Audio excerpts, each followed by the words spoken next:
hostile briefings and... Can I just say to a couple of you, if you don't want the budget, make your mind up now. Nobody wants this budget, Mr. Speaker. With resignations, hostile briefings and leaks galore, even just in the last 10 minutes, an unprecedented leak of the OBR analysis. Mr. Speaker, these leaks have been so serious that even the former chief economist of the Bank of England has said, and I quote, that Labour's fiscal fandango is the single biggest reason why growth has flatlined. Does the Prime Minister agree with Andy Haldane, and does he have an explanation for this complete shambles?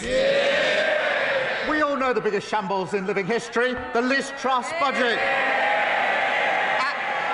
And what did she say at the time? Did she say, I don't agree, this must be wrong? No, she said, I think Liz Truss is 100% right. 100%. Not much room for flexibility. Not one thing was wrong with it, in her view. So we won't be taking lectures from her. Matters for the OBR. The Chancellor will set out the budget in just a few minutes' time. Kemi Badenoch. Mr. Speaker, we're talking about the leaks. The Prime Minister doesn't seem to appreciate the impact of these budget leaks on the UK economy. Even the Chief Secretary to the Prime Minister has said this morning that the leaks were unacceptable. So will the Prime Minister launch an investigation into the budget leaks and punish those responsible? Mr. Speaker, it's literally about 25 minutes before the budget will be set out in all, where we'll take further decisions. The Chancellor will set it out, but thanks to the decisions she's already taken, we've got 5 million extra NHS appointments, waiting lists are coming down, mortgages are cheaper, we've expanded free school meals. That's 100,000 children lifted out of poverty, a moral mission for this government. Compare that to the record opposite any day of the week. Mr. Speaker, he talks about the decisions she's already taken. If they were that great, we wouldn't have all those farmers outside protesting. He doesn't want to talk about leaks, but we can see that the chaos in Number 10 is having real-world consequences. Instead of focusing on the economy, they've been fighting like rats. Several journalists reported that Number 10 sources had briefed against the Health Secretary and other senior cabinet ministers. The Prime Minister then told us that these briefings did not come from Number 10. Will he repeat on the floor of the House the claim that none of his advisers has briefed against members of the Cabinet? Prime Minister. Mr. Speaker, I've been really clear about this. No one in Number 10 has briefed against Cabinet ministers. And the Health Secretary is doing a fantastic job. He stood before the electorate just before the last election. He said we'd deliver 2 million extra appointments for the NHS in the first year of a Labour government. There he is. What did he do? Not 2, not 3, not 4, but 5 million extra appointments for the NHS. They don't understand this language, Mr. Speaker, because they left everything absolutely broken. Mr. Speaker, the Prime Minister expects us to believe him. No one does. We all know that he did not have a serious leak inquiry. What he did, Mr. Speaker, was he asked Morgan McSweeney to investigate Morgan McSweeney, and then Morgan McSweeney discovered that Morgan McSweeney was innocent. All of this calls into question the Prime Minister's judgment. All of this calls into question the Prime Minister's judgment. We read this weekend that he wants the former Deputy Prime Minister back in his cabinet. He must have forgotten that she had to resign only a few months ago for tax evasion. When did the Prime Minister decide that lawbreakers can be lawmakers? Mr. Speaker, while she's scrolling through Twitter, we've delivered rail fares frozen, prescription charges frozen, the minimum wage boosted. We're focusing on the cost of living, the single most important thing for this country. She's focusing on tittle-tattle. Kemi Badenoch. It's not tittle-tattle, Mr. Speaker. We all know that he's only talking about welcoming the Deputy Prime Minister back because he is desperate to shore up his crumbling leadership. But if he were to welcome her back, will he set a condition that she must pay back the £40,000 of property taxes she avoided, the same property taxes they're very happy to put on everyone else, and will she also return her £17,000 of severance pay? Prime Minister. Mr. Speaker, the former Deputy Prime Minister is the biggest social mobility story this country has ever told. She started from humble beginnings and fought her way to the very top. I'm very proud of what she's achieved in politics. I'm very proud of everything she's done for this Labour government. Kemi Badenoch. That sounds like a no, Mr. Speaker. I've never heard the Prime Minister speak so highly of people avoiding their taxes. But in summary, this just looks like a government that is a slow-motion car crash. His cabinet are briefing against each other, his MPs are planning for life after him, and the most chaotic run-up to a budget in recent memory is happening on his watch. Even the Chief Whip is telling MPs that he wants out. The truth is simple, Mr. Speaker. His MPs don't trust him, the markets don't trust him, and the public certainly don't trust him. When will he finally accept that the chaos starts and ends with him? The most chaotic budget was the Liz Truss budget. It did huge damage to our country. We're still suffering from that damage. And what did she say about Liz Truss? She obviously does still think it. When asked, was Liz Truss right? 100% right, she said. The most chaotic, damaging budget there's ever been. And she sticks by it. I'm very interested to see her response to this budget if she thinks Liz Truss got it right.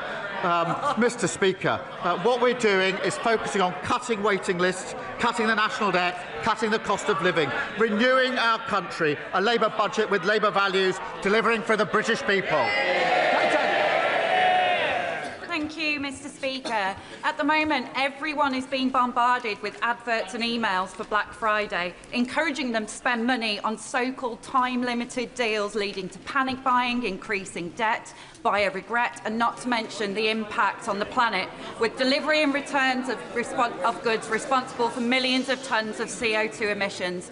Does he agree with me that instead of rushing to buy online, people should look to their high streets to support local businesses and keep money in the local economy this Christmas? Well, I want to see our high streets thriving, and we encourage everyone to support local businesses this Christmas. Through our small business strategy, we've got £3 billion boost to help small businesses expand, and we've tackled the most significant reforms to tackle late payments, the most significant in 25 years, Mr. Speaker. And the Chancellor will have to say more about that in just a moment. Sir Ed Davey, Leader of the Liberal Democrats. Thank you, Mr. Speaker. We've just seen in the leaked OBR documents that taxes are going up to a historic record high. So will the Prime Minister explain why Labour is hiking people's taxes instead of fixing the £90 billion Brexit black hole in the public finances by growing our economy with a new, detailed, brilliant trade deal with our European partners? Well, he'll only have to wait a few minutes for the full details of the budget. But, Mr. Speaker, every week he comes here with the same problem. He always wants more spending, and he never wants to say how he's going to raise the money for it. The two things can't go together. Sir Ed Davey. Speaker, we want to grow the economy, not tax the economy. But if I can take him on to another issue, Mr. Speaker, I hope everyone in the House shares my alarm that a former leader of a political party in Wales has been found guilty of betraying our country and has now been sentenced to over 10 years in prison for his treachery. The Prime Minister said that Reform should hold an independent investigation, and he is right, but we both know that that's not going to happen. So given Reform won't, he must. So will he now launch a national investigation into Russian infiltration into our politics? Well, he's right to highlight this very serious case, a long sentence for pro-Russian bribery in the Reform Party at the highest level. You would think a leader of a political party would want to get to the bottom of that and ask the question, how on earth did that happen in the Reform Party? And what other links are there between Reform and Russia? But no, the leader of Reform doesn't want to do it because, Mr. Speaker, we know he doesn't want to know the answer to the question because Reform is riddled with pro-Putin propaganda. Thank you, Mr. Speaker.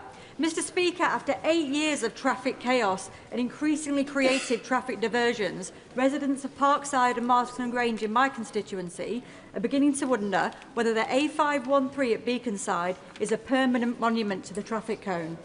In the time that Staffordshire County Council and Taylor Wimpey have taken to complete one stretch of road, we've had 6 Prime Ministers, not to mention Notre Dame burned down and was rebuilt using medieval building techniques. So what can be done to hold developers and local authorities properly to account so that essential infrastructure is delivered on time with minimum disruption? Well, it's staggering that an important upgrade for drivers to improve their journeys has been delayed for 8 long years. And I understand the scheme is currently being held up by the Reform-led council, Kel Sabri, who are proving as hopeless in local government as everybody anticipated.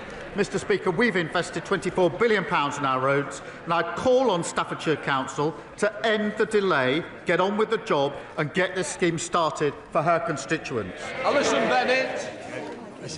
Thank you, Mr Speaker. University Hospitals Sussex currently have 350 people, well enough to go home, for occupying beds. That is the same number of beds as in Princess Royal Hospital in Haywards Heath in my constituency. The reason they can't go home is because there is no social care package for them to go to. This is terrible for them, puts strain on the trust and is ruinous to the taxpayer. Given there is no urgent plan to reform social care, what is the Prime Minister's plan to bring them home for Christmas? Well, as she knows, we are reforming social care, and I've asked Baroness Casey to lead on that. And she's had the first of her cross-party meetings to build consensus, which is obviously what we need on this. As I've said out a number of times, the first phase will report in 2026, so we can reform as we go on. There will obviously be a phase after that. And I remind the House we've already boosted social care funding by £3.7 billion, record increases also to the carers allowance, and £500 million for the first ever fair pay agreement to properly recognise and reward carers. Luke Kirkhurst. Thank you, Mr Speaker. Is the Prime Minister aware that because of the decision by Reform's Durham County Council to scrap support introduced by Labour in 2013, a typical working family in Stanley will be £170 worse off? How would the Prime Minister contrast the values of this Labour government with a Reform Party dividing our country and hitting working people in their pockets? Well, I thank him for raising this. The more we see of Reform, the more we see their true colours. In this case, making people £170 worth off. But their true colours also in relation to the member for Clacton. His explanation, Mr Speaker, in recent days, in relation to the stories about what he may have said in the past, is unconvincing, to say the least. He says he never engaged with racism with intent. With intent. What does that mean? Didn't engage with racism with intent. I have no doubt that if a young Jewish student was hissed at to mimic the sound of a gas chamber, they would find it upsetting. He may want to forget that. They won't. He clearly remembers some of what happened. He should seek those people out and go and apologise to them. Thank you, Mr Speaker. Lewis, not his real name, is an Eastbourne boy with special educational needs who was left traumatised after his passenger assistant relentlessly and brutally restrained him on his home-to-school transport. It only became clear to Lewis's mum, who is in the gallery today, what happened on that day when he returned home visibly distressed and bruised. And that's because, shockingly, there is no statutory requirement to report incidents of physical restraint on school transport, nor national training standards. So will the Prime Minister address this loophole in his upcoming SEND reforms to ensure that SEND children in Eastbourne and beyond can travel to school with the safety and dignity that they deserve? Well, can I say to him and to Lewis's mum, who's with us, that incidents like that should not be happening. I know that he's met, I think, with the Education Minister to discuss this. Every child should have tailored support, including on transport to school, and I can reassure him and Lewis's mum that that principle will be central to our reforms. Jenny Riddle-Carpenter. Thank you, Mr Speaker. Last week, Roman Osborne, a 10-year-old in my constituency, hand-delivered a letter to 10 Downing Street to tell the Prime Minister about an accident that he had outside his primary school of Trimley St Martin in February, which left him spending 3 days in hospital and many, many more months recovering. Mr Speaker, will the Prime Minister back my campaign, Safer and at the Gates, and will he call on Tory-led Suffolk County Council to do the right thing and re-review the road and put the right safety measures in place outside Trimley St Martin and the other schools in my constituency? Can I thank her for that and thank Roman for his letter, which I took time to read last night. And I wanted just to read a short sentence from it, from Roman. He said this: "This accident wouldn't have happened if there was a safe place to cross the road. I'm concerned for other children's safety, and I don't want another accident like mine to happen again to anyone else." Mr Speaker, what an incredible young boy, aged just 10. I totally agree with him, and I say to Roman, this is what we're going to do. Roman, I've asked ministers to work with all the right people to look at his school and get a safe crossing in place. And the Roads Minister will be happy to meet my honourable friend to discuss the road safety strategy. Mr Speaker, this morning I met with farmers on Whitehall, and on Saturday farmers supplying milk to family-run White Farms who have been making traditional cheddar cheese near Bruton for 160 years. They all told me, Mr Speaker, the family farm tax as it stands will devastate their businesses. So if he really wants growth, will the Prime Minister listen to farmers, industry, the EFRA Select Committee, even his own MPs, and pause and rethink this damaging and regressive tax? Mr Speaker, we've invested a record £11.8 billion into sustainable farming this Parliament, and we set out a 25-year farming roadmap focused on increasing year-on-year productivity and profitability in farms. That is vitally important. Thank you, Mr Speaker. Last week, the COVID inquiry reported that 23,000 deaths occurred in England in the first wave of the pandemic that could have been prevented due to the UK response being too little too late. These were not just 23,000 deaths, Mr Speaker.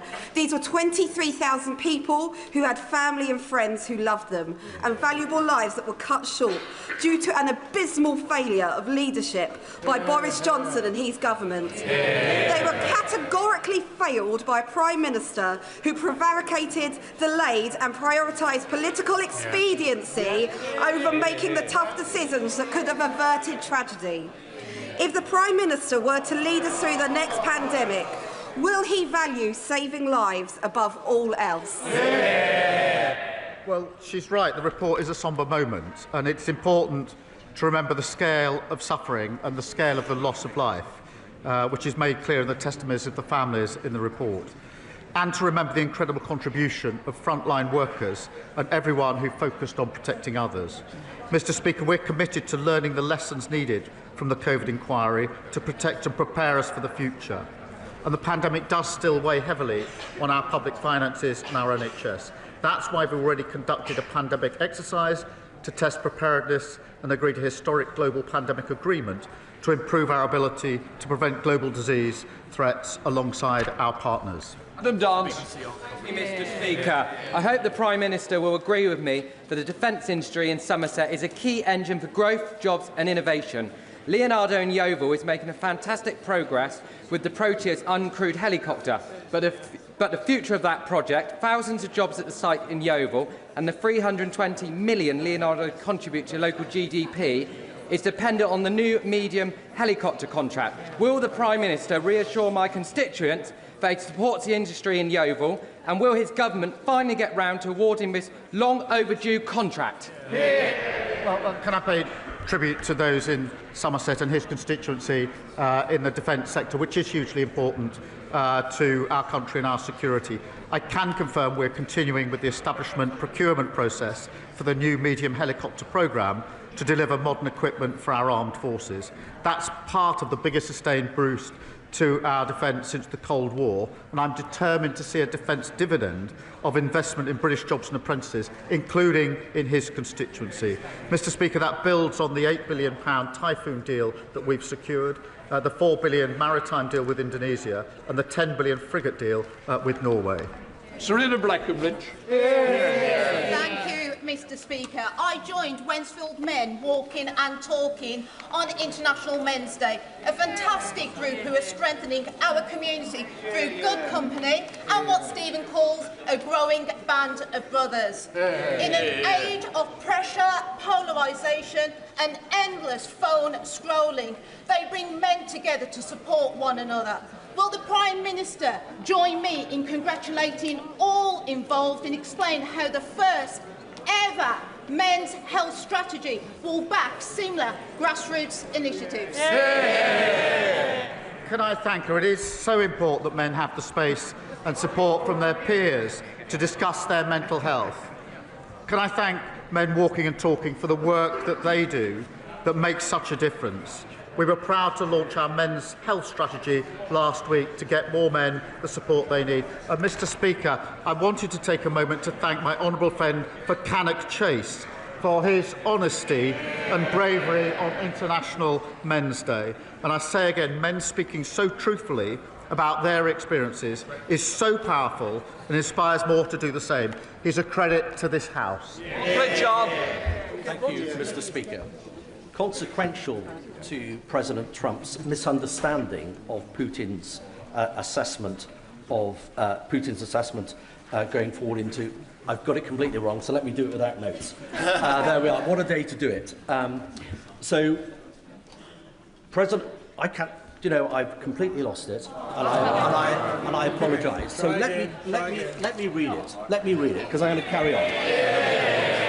I'm afraid the Prime Minister's not going to get away that easy. So, consequential to President Trump's misunderstanding of Putin's strategic intent for both Ukraine and Europe is the Prime Minister's solemn responsibility to keep this country safe.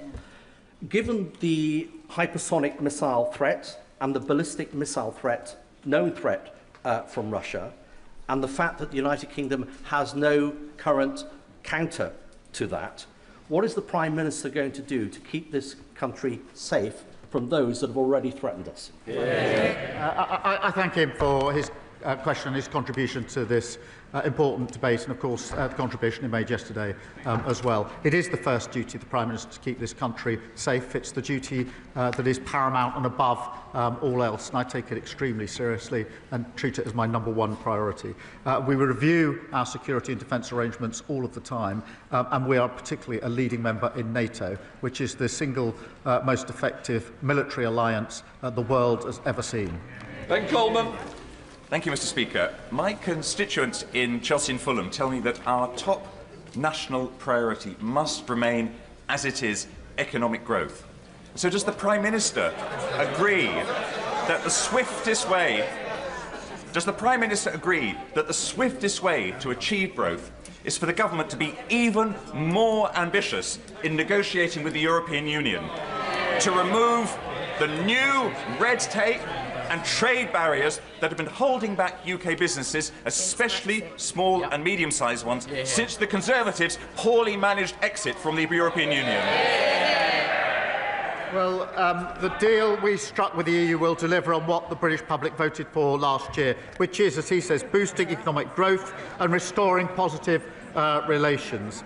And the deal we've struck is worth £9 billion to our economy in 2040. It includes an SBS agreement to cut supermarket prices and boost export opportunities. And the tourism reform would rip up that deal and leave us all paying more at the checkout. Thank you, Mr Speaker. When it comes to economic growth, this Labour government is all talk and no action. So maybe I can help the Prime Minister. Roadworks and traffic jams cost the UK economy £8 billion last year. This affects my constituents in Broxbourne every single day. They want to know what the government is doing about it, when the government is going to back working people and get Britain moving.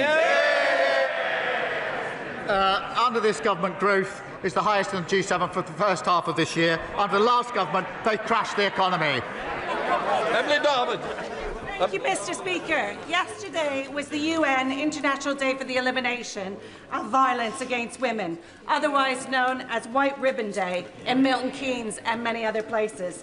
Will the Prime Minister join with me in congratulating Mr. Speaker on his commitment that this House will become the first national white ribbon parliament in the world? And will he join me, Mr. Speaker, and many members from across this House in making the white ribbon promise to never use, excuse, or remain silent about men's violence against women? Can I thank her for raising this really important issue? And I am really proud, Mr. Speaker, on what you've done with this Parliament in relation to the White Ribbon campaign. We must then turn that from a ribbon into action. And I am really proud that this government is fully committed to tackling violence against women and girls. It is a political commitment, it is a personal commitment from me, and we'll do everything we can in relation to reducing violence against women and girls, which is pernicious. It is far more widespread than people appreciate, and we absolutely have to stop talking and start doing in relation to this. Final question, Liz Sabble-Roberts. From his previous answer, we can only conclude that the Prime Minister has faith in the member of Clacton to police his own party on Russian interference. But the leader of Reform has already said that this is beyond his capabilities. Why, therefore, is the Prime Minister so unwilling to take responsibility and launch a full investigation into foreign interference in our democracies? Interference in our democracy, but the responsibility for the investigation of what happened in Reform lies with the leader of the Reform Party. Mr. Speaker, he's usually got plenty to say, and now he's totally silent on one of the most important issues. Mr. Speaker, he needs to speak up and answer those questions. That completes Prime Minister's questions.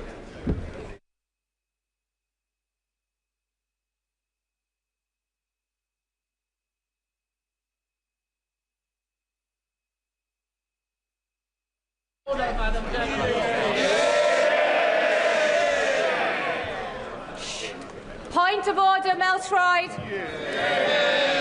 Thank you, Madam Deputy Speaker. On a point of order, Madam Deputy Speaker, this morning we have seen an unprecedented leak of the OBR's Economic and Fiscal Outlook report before the budget. This report contains market-sensitive information. It is utterly outrageous that this has happened, and this leak may indeed constitute a criminal act. In Prime Minister's questions, the Leader of the Opposition asked the Prime Minister about this leak, but he refused to answer her question. So, Madam Deputy Speaker, please can you advise this House what steps are at its disposal to force a leak inquiry into this matter? And would it be possible to ask the Table Office to distribute copies of the report given to the House, given that everybody outside of this House has already had the opportunity to read it? Order! This is not a point of order for the Chair. The Chancellor is about to make her budget statement, and I expect members and their constituents wish to hear from the Chancellor directly. However, before I call the Chancellor to speak, I nonetheless wish to make a short statement.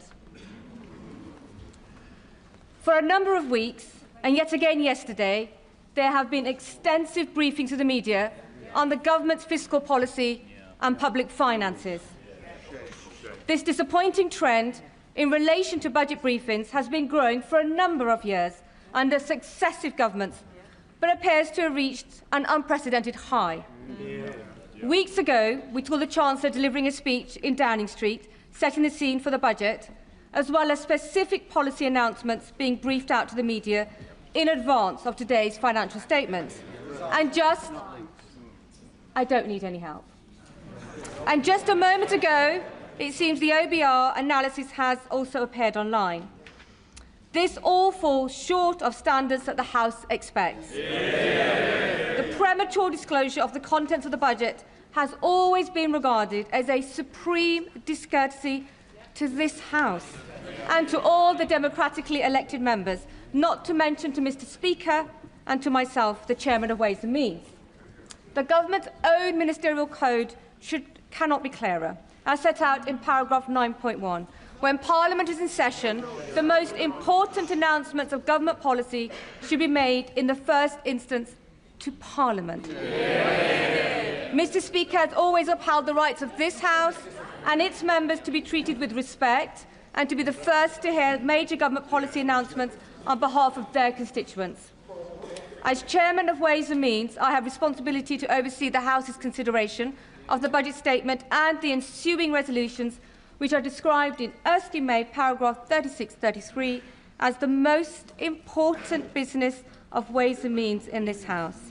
I want honourable members on all sides of the House to have adequate opportunity to hold the Chancellor to account, rather than hear and read about new policies on a daily basis in the media. And, like many, I also expected better. Before I call the Chancellor of the Exchequer, I remind honourable members that copies of the budget resolutions will be available to them from the Vote Office in members' lobby at the end of the Chancellor's statement and online. Shh. I also remind honourable members that interventions are not taken during the Chancellor's statement, nor during replies to the Leader of the Opposition or the Leader of the Liberal Democrats. I call the Chancellor of the Exchequer.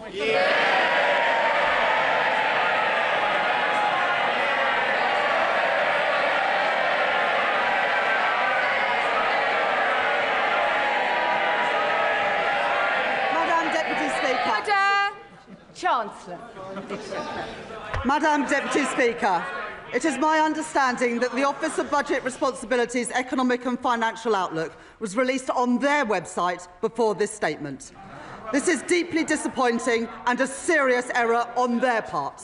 The Office of Budget Responsibility have already made a statement taking full responsibility for their breach. Madam Deputy Speaker, we are rebuilding our economy. Over the last 16 months, we have overhauled our planning system to get Britain building, forged new trade deals with the United States, India and the European Union, reformed our visa system to bring the brightest and the best to Britain. We've changed our fiscal rules that we inherited from the Conservatives and raised public investment to its highest level in 4 decades. And in last year's budget, I raised taxes on business and the wealthiest to close the £22 billion black hole in the public finances left by the party opposites. And we used that money to fund the biggest ever settlement for our National Health Service. They were the fair and necessary choices, and we faced opposition to them, from opponents to planning reform, who will always demand that the future is built somewhere else, not in their backyard. Opponents to trade, who want to take us down the path of isolation and division. Opponents to investment, who believe that the only good thing a government can do is get out of the way. Opponents who insist that the only way to balance the books is to cut public spending. And opponents who say that we don't need to balance the books at all. But we made these choices for a reason. Because after 14 years of Conservative government, working people demanded and deserved change. Investment, not cuts to our public services. Stability for our public finances, the single most important factor in getting the cost of living down. And economic growth, the best means to improve wages, create jobs and support public services. That is what our plan, that is what this government and our Prime Minister are all about. Today's budget builds on the choices that we have made since July last year. To cut NHS waiting lists, to cut the cost of living, and to cut debt and borrowing. No doubt we will face opposition again, but I have yet to see a credible or a fairer alternative plan for working people. These are my choices, the right choices for a fairer, a stronger and more secure Britain. Order. Far too much noise, and I expected so much better from you, Dr. Luke Evans. You're meant to be a leader in your community. Simmer down, Chancellor. I'm happy for them to shout as much as they like, Madam Deputy Speaker, as long as they do it from the opposition benches where they can't cause any more damage. I said there would be no return to austerity, and I meant it. This budget will maintain investment in our economy and in our National Health Service. I said I would cut the cost of living, and I meant it. This budget will bring down inflation and provide immediate relief for families. I said I would cut debt and borrowing, and I meant it. Because of this budget, borrowing will fall as a share of GDP in every year of this forecast. Our net financial debt will be lower at the end of the forecast than it is today, and I will more than double the headroom against our stability rule to £21.7 billion, meeting our stability rule and meeting it a year early. These are my choices, not austerity, not borrowing, not turning a blind eye to unfairness. My choices are a budget for fair taxes, strong public services and a stable economy. That is the Labour choice. Growth is the engine that carries every one of our ambitions forward, through stability, investment and reform. The platform from which British ambition can finally get moving again. Because growth doesn't just appear out of thin air. It is built patiently and stubbornly by people who take risks, by founders who bet their savings on an idea, by firms breaking into new markets, developing new technologies and creating new jobs and new opportunities, by the men and the women who work hard every day in all parts of our country. Our job is not to watch from the sidelines, but to partner with them, backing them every step of the way, to match private enterprise with public ambition. I would like to thank my team of officials at the Treasury for their hard work in preparing this budget. In the spring, the Office of Budget Responsibility forecast that our economy would grow by 1% this year. I said then that Britain would defy the forecasts, and defy them we have. The OBR have upgraded Britain's growth for this year from 1% to 1.5%, reaching the same conclusions as the IMF, the OECD and the Bank of England, who have already upgraded their forecasts. Today, the OBR have published the result of their review of the supply side of the economy. They are clear that this is not about the last 14 months. It is about the previous 14 years. The legacy of Brexit and the pandemic, and the damaging decisions by the party opposite. Cutting public spending, leaving communities and entire regions behind, starving our economy of investment and weakening our public services. As a result of their review, the OBR are reducing their expectations for productivity growth by 0.3 percentage points to 1% by the end of the forecast. They say today, and I quote, "Real GDP is forecast to grow by 1.5% on average over the forecast due to lower underlying productivity growth. There is an impact on our public finances too. The OBR say that their productivity forecast will mean £16 billion less in tax receipts by 2030. These forecasts are the Tories' legacy, not Britain's destiny.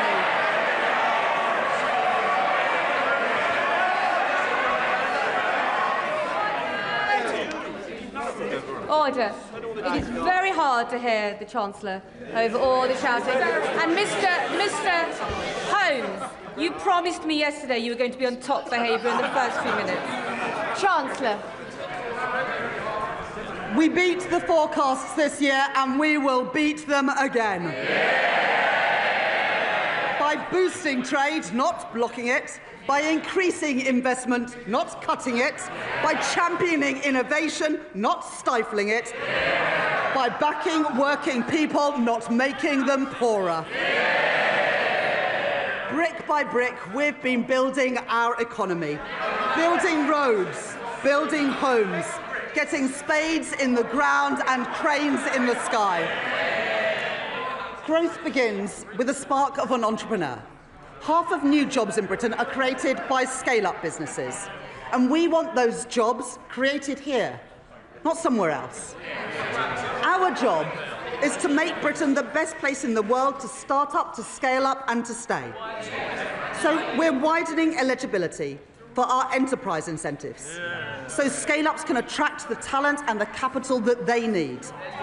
Expanding the enterprise management incentive so more companies can offer tax-relieved share options.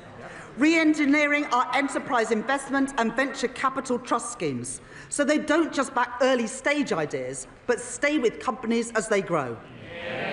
Introducing UK listings relief, a 3-year exemption from stamp duty reserve tax for companies who choose to list here in Britain. And to continue this work, I am launching a call for evidence on how our tax system can better back entrepreneurs, and a targeted review with founders and investors at the heart to make the UK an even more attractive place to grow your business. We are sending a simple message to the world. If you build here, Britain will back you. And our retail investment system should do the same. The UK has some of the lowest levels of retail investment in the G7. And that is not only bad for business, who need that investment to grow, it's bad for savers too. Someone who has invested £1,000 a year in an average stocks and shares ISA every year since 1999 would be £50,000 better off today if they'd put that same money into a cash ISA. And so, from April 2027, I will reform our ISA system, keeping the full £20,000 allowance, while designating 8,000 of it exclusively for investment, with over 65s retaining the full cash allowance. And thanks to our changes to financial advice and guidance, banks will be able to guide savers to better choices for their hard-earned money. Over 50% of the ISA market, including Hargreaves Lansdown, HSBC, Lloyds, Vanguard and Barclays, have signed up to launch new online hubs to help people invest here in Britain. At this budget, consistent with the commitments in our corporate tax roadmap, I will retain our competitive corporation tax rate, the lowest in the G7, and retain our generous full expensing offer for business investments. I will also introduce a new 40% first-year allowance so that businesses can write off more of the cost of their investment up front, while reducing main rate writing down allowances in line with fiscal constraints. Private investment is the lifeblood of economic growth, but growth needs public investment too. When faced with challenges, previous chancellors have chosen to decrease, delay or cancel capital spending.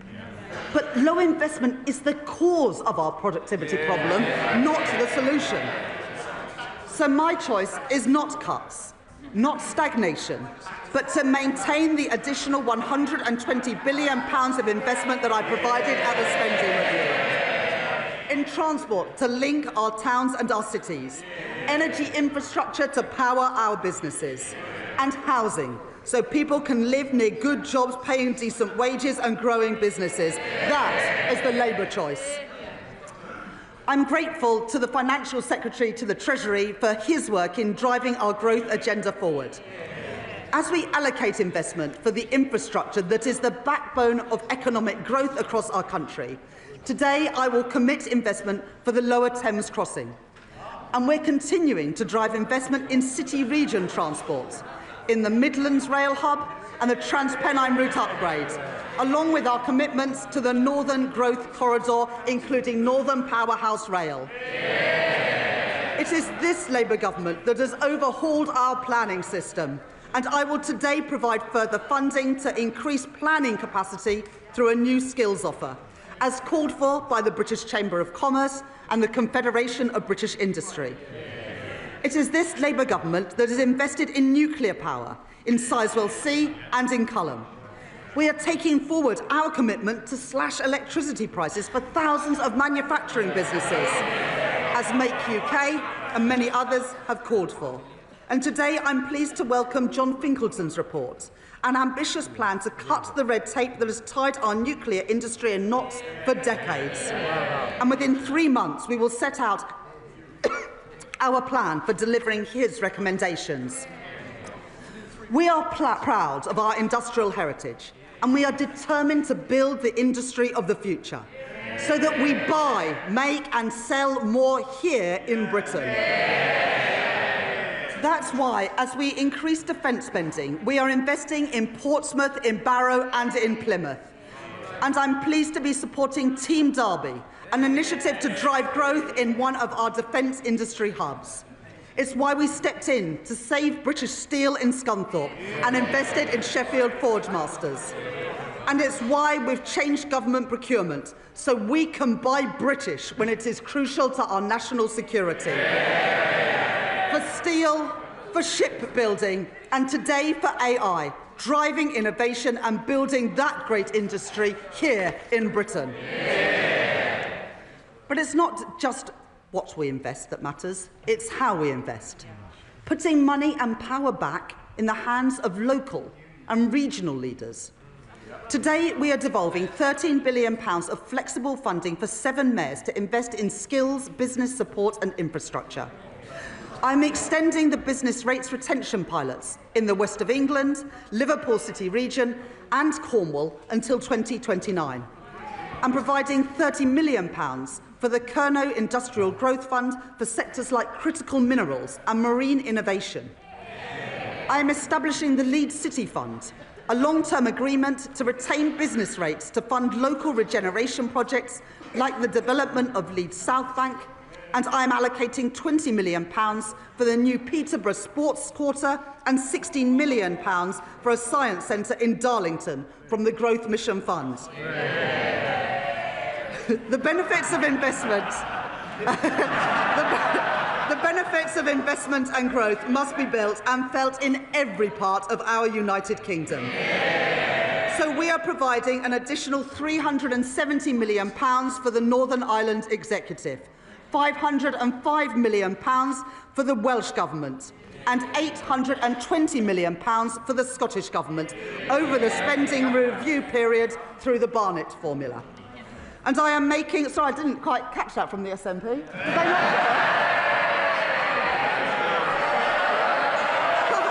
Perhaps, Madam Deputy Speaker, they didn't hear.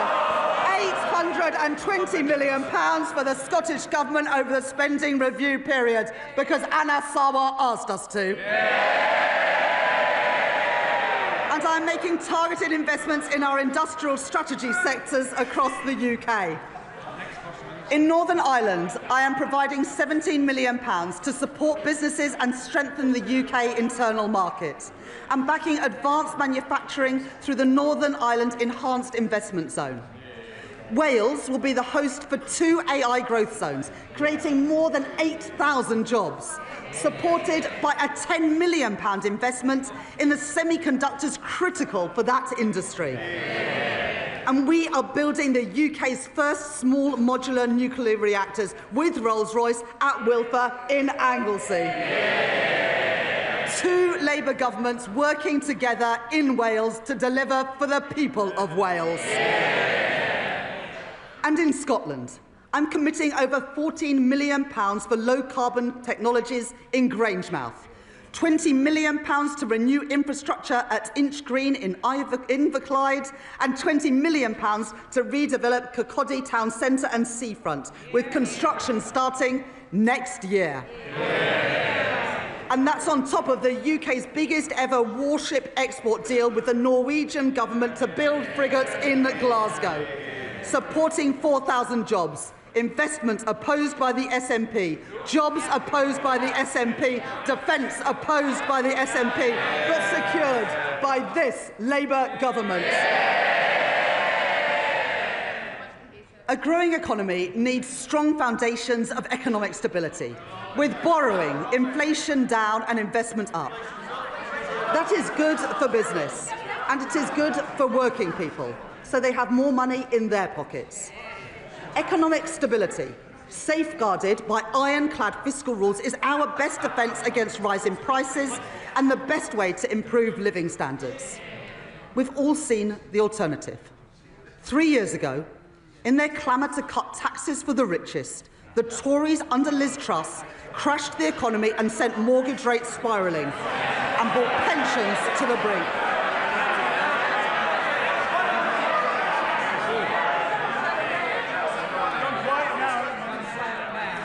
They've been so loud, Madam Deputy Speaker, and yet I can't even hear them now.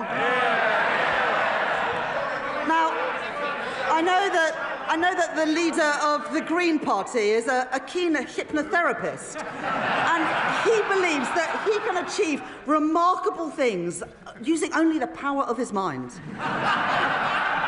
Unfortunately, the only things getting bigger under his approach would be the deficit and the rate of inflation. And for all the damage that the Conservative cuts did to our schools and our hospitals, they also doubled the national debt. Our net financial debt this year will be £2.6 trillion, 83% of GDP, meaning that today, 1 in every £10 that government spends is on debt interest. Not on paying down that debt, but just on paying the interest on the debt that we inherited from the Conservatives. My fiscal rules will get borrowing down while supporting investment. The stability rule, that day-to-day expenditure must be met through tax receipts. And the investment rule, which allows me to increase investment whilst getting debt on a downward path. Those fiscal rules are non-negotiable. I met them at the budget last year, I met them in the spring, and I have met them today.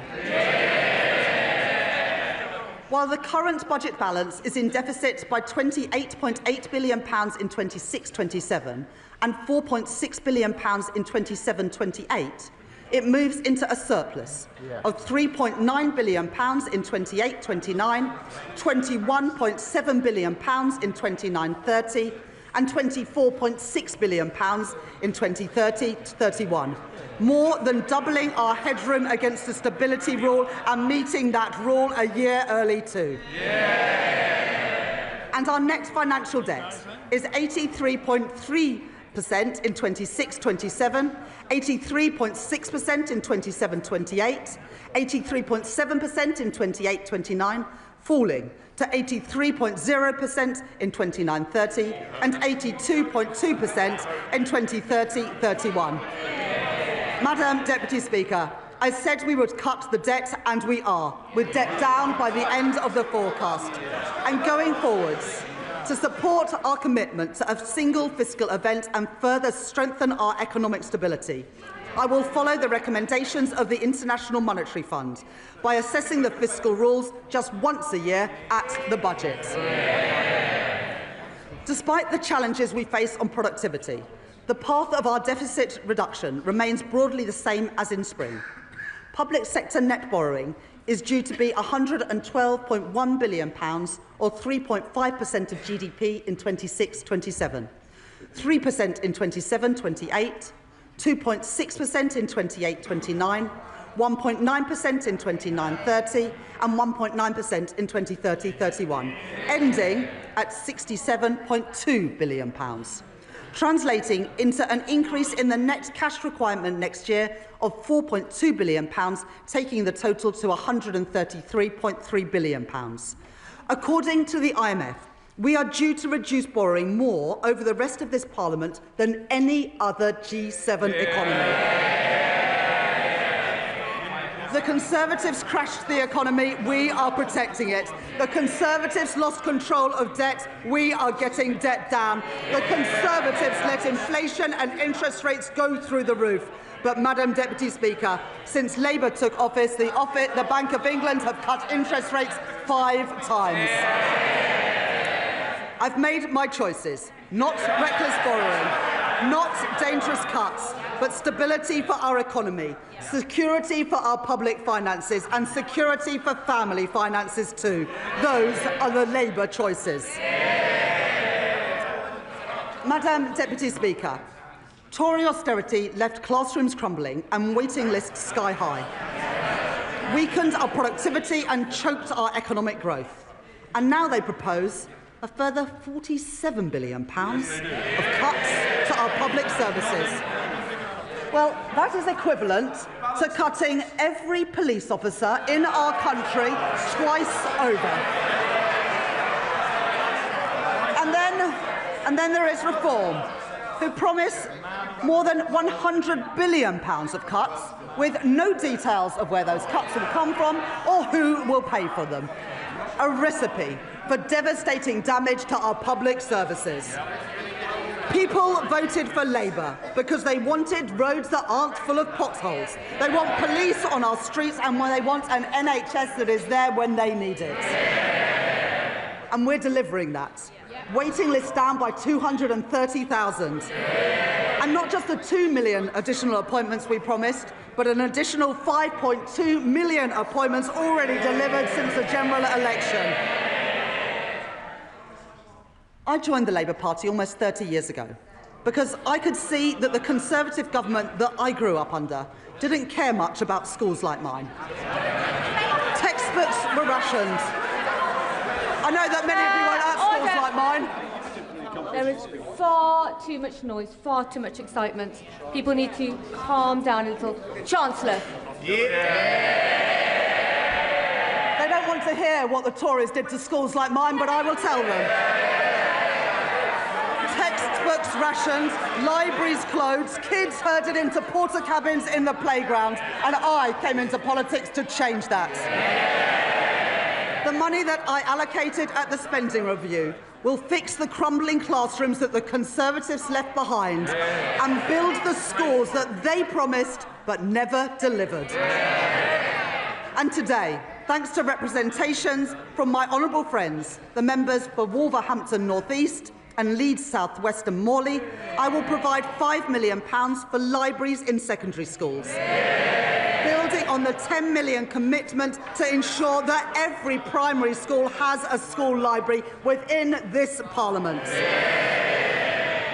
And thanks to representations from my honourable friends, the members for Bournemouth East and from Luton North, I am providing £18 million to improve and upgrade playgrounds across England.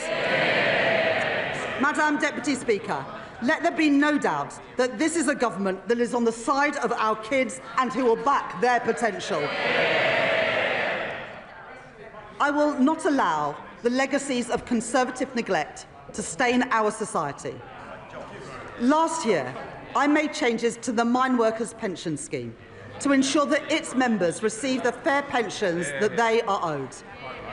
This year, with thanks to the Minister for Pensions for all his work in this subject, I can go further. I have heard representations from Labour Coalfield MPs, including my honourable friends, the members for Bassetlaw, Blyth and Ashington, Barnsley South, Mansfield and Llanelli.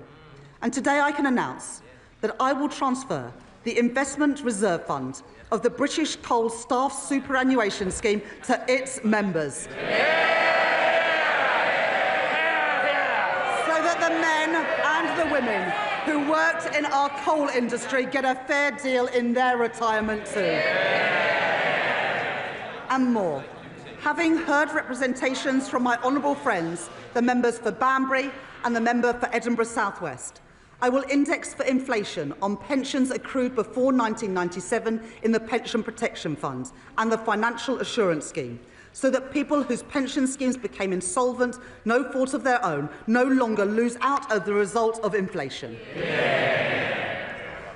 Last year, I also provided funding to compensate the victims of the infected blood scandal, after the previous government failed to budget for the costs of compensation. This year, I have listened to representations from my honourable friend, the member for Eltham and Chislehurst, and my honourable friend, the member for Edinburgh South West. And I'd like to thank the Minister for Employment for her representations over many years on this subject. As a result, I will exempt all payments from the infected blood scheme from inheritance tax, regardless of the circumstances in which those payments are passed down. Madam Deputy Speaker, that is how we should be spending taxpayers' money, on dealing with injustices and building strong public services, not on waste and inefficiency. At the spending review, I set an ambitious target of £14 billion of efficiencies per year by 2029, and I am grateful to the Chief Secretary to the Treasury for driving that work forward, realising savings through AI and automation, and by scrapping NHS England and reducing back-office staff by 18,000. At this budget, I will find a further £4.9 billion of efficiencies by 2031, getting rid of police and crime commissioners, cutting the cost of politics and local government, and selling government assets that we no longer have any use for.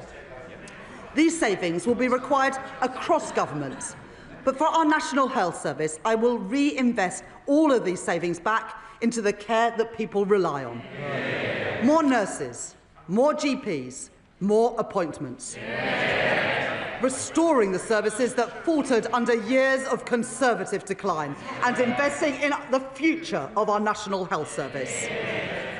And today I am announcing £300 million of investment in technology to improve patient service, and 250 new neighbourhood health centres.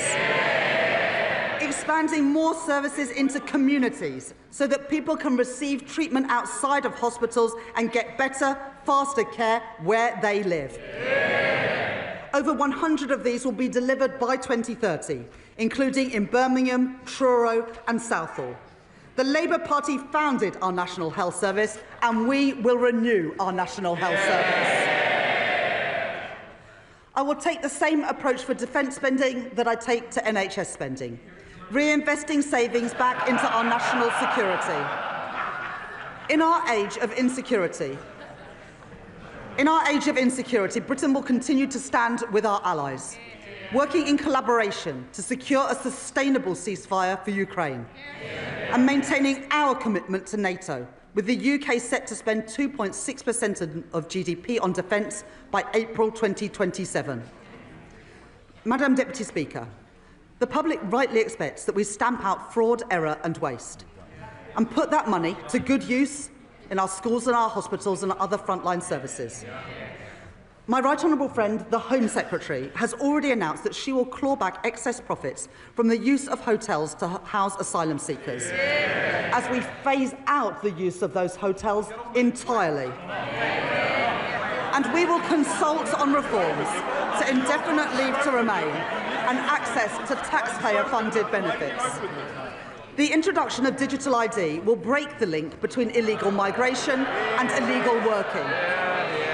And the HMRC and the Fair Work Agency will crack down on illicit businesses that blight our high streets and undercut illegitimate firms, enforcing the minimum wage, investigating dodgy businesses and increasing scrutiny of the gig economy, as well as tracking down fraudulent business owners who vanish without paying their taxes. And I'd like to thank my honourable friends, the members for Great Grimsby and Cleethorpes, Lee and Atherton and Kensington and Bayswater for their representations on this subject. And I'll take further steps to prevent and track down unpaid tax, which will together, these reforms will raise nearly £10 billion a year by 2030, including through new powers for HMRC to pursue the promoters of tax avoidance schemes.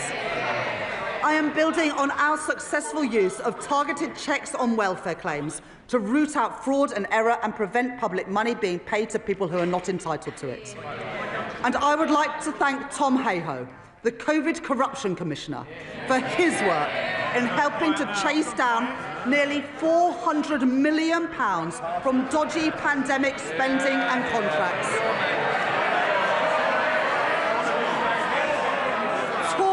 contracts handed out by Tory ministers to Tory peers and Tory friends. Well, that money belongs in our schools and in our hospitals. Order. It is so noisy now, we can barely hear the Chancellor. Everybody needs to calm down. Chancellor. Well, I wouldn't want any honourable member to miss this. So we are chasing down that money, and we've got almost £400 million back from dodgy pandemic spending and contracts. Tory contracts handed out by Tory ministers to Tory peers and Tory donors. Well, that money belongs in our schools and in our hospitals, and we are getting that money back. And finally, Madam Deputy Speaker, we are ramping up sanctions on Russia, and we are freezing known Russian assets. But let me be clear, I don't actually mean the honourable member for Clacton.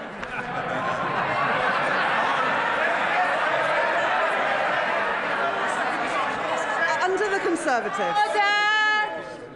Order.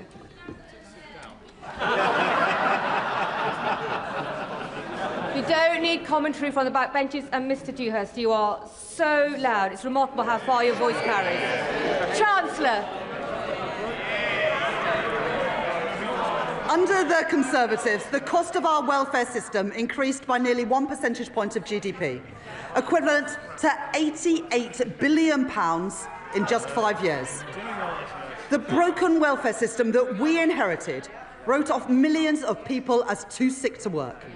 And we will reform that system so that it is a system that does not count the cost of failure, but one that protects people who cannot work and empowers those who can. We have brought back face-to-face assessments for disability benefits. Those are the face-to-face assessments that the Shadow Chancellor got rid of when he was Work and Pension Secretary. And our changes to universal credit will get 15,000 people back into work, a figure confirmed today. The former Health Secretary, Alan Milburn, will review the causes of rising youth inactivity, and we are already taking action.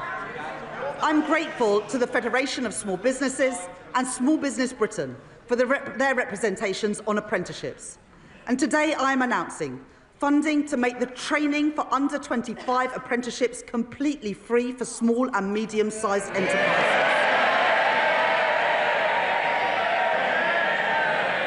And funding our new youth guarantee, providing £820 million over the next 3 years to give young people who are let down by the Conservatives the support and the opportunity that they deserve. Guaranteeing every young person a place in college, an apprenticeship or personalised job support. And after 18 months, 18 to 21-year-olds will be offered paid work, not benefits.